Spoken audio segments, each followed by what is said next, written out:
Hey everyone, today we're looking at 5 survivor builds that are pretty varied, but are some of the builds I've been using that I've found quite fun and interesting, so I thought I would share them here today. Alright, first build, the heal and run build. This consists of sprint burst, vigil, fixated, and pharmacy. First off, this build mainly centers around the perk sprint burst, which gives you a 150% boost in speed once you start running. So, the idea behind this is that you wait for the killer to get close to you, you use sprint burst, and then once you've gotten away with sprint burst, you can then use vigil along with fixated.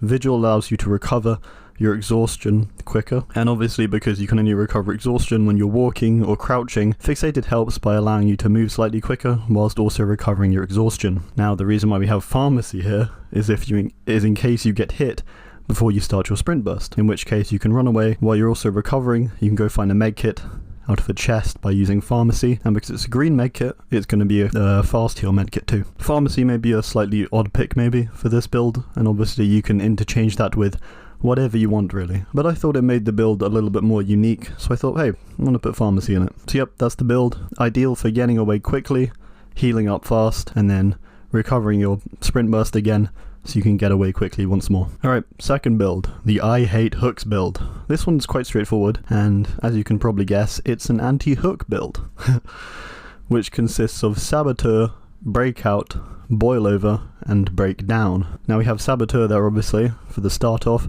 so you don't have to have a toolbox to break down hooks. Now saboteur only activates when the killer is carrying another survivor and they're within 56 meters of you. Now the best thing about this is that while you're sabotaging a hook, you can also pair it with breakout, which gives the survivor being carried a 20% quicker wriggle progression whilst you're close to them. So even if the killer does hit you while you're sabotaging the hook, then breakout may still be able to save them as they can wriggle a bit quicker. Especially if you have a whole team running this, and then that would be like insane because they wouldn't be able to get hooks like ever. And then we have boil over, so that's for when you get picked up. It gives you a stronger wriggle, so basically whenever you wriggle, the killer will sway more and it would be much harder for them to get you to the hook. Now this is good because not much do killers have stuff like agitation or iron grasp. So usually, although boil over can be pretty negligible, it can also be pretty nice in situations where you have teammates also trying to run a similar build to this, where they're trying to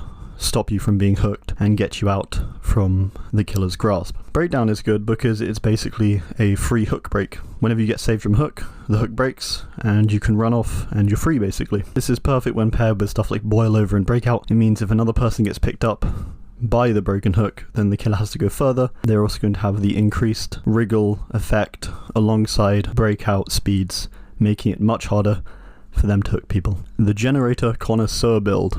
This is also probably a quite straightforward build by the title, but it's basically a build that makes you really good at generators. There was a similar one to this in the last video. This one's more about sticking on the generator, making no mistakes, and allowing yourself to get away really easily. So this is composed of poised, prove thyself, stakeout, and technician. Now we have prove thyself to give that extra 50% bump in speeds when on a generator with a teammate. Simple.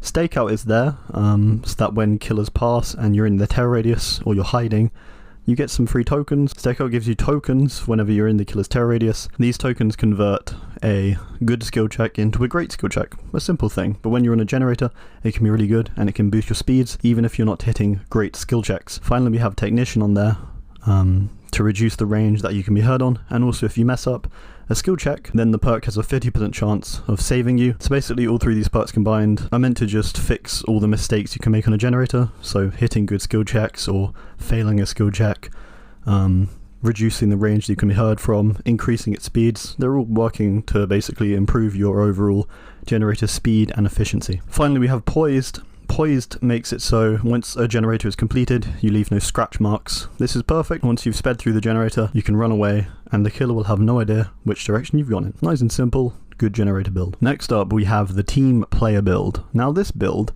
is meant to basically boost all the statistics for your team. So it's consisted of open-handed, vigil, streetwise, and better together. So open-handed, quite simple. It gives your teammates an 8-meter bonus to all aura reading perks. Next we have vigil, which reduces status effect cooldowns by 20%, so you recover from exhaustion 20% faster, you recover from mangled or any of that other stuff. 20% faster, makes it a lot quicker and much easier to recover from those effects. Next we have Streetwise. Streetwise makes it so items used by teammates 20% less of their full charge than they usually would, meaning basically you're extending the time people can use their items. Finally, Better Together is to tell teammates where you are. So once you're on a gen, Better Together will activate once a teammate's near, and it will create an aura bond between the two of you so that your teammate can come over to you and you can complete the gen together. Once again, this build is for team play.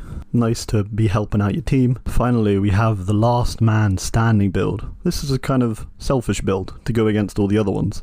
So we have Left Behind, Soul Survivor, Self-Care, and Adrenaline. Left Behind we have so we can find the hatch once everyone has died. Quite straightforward again.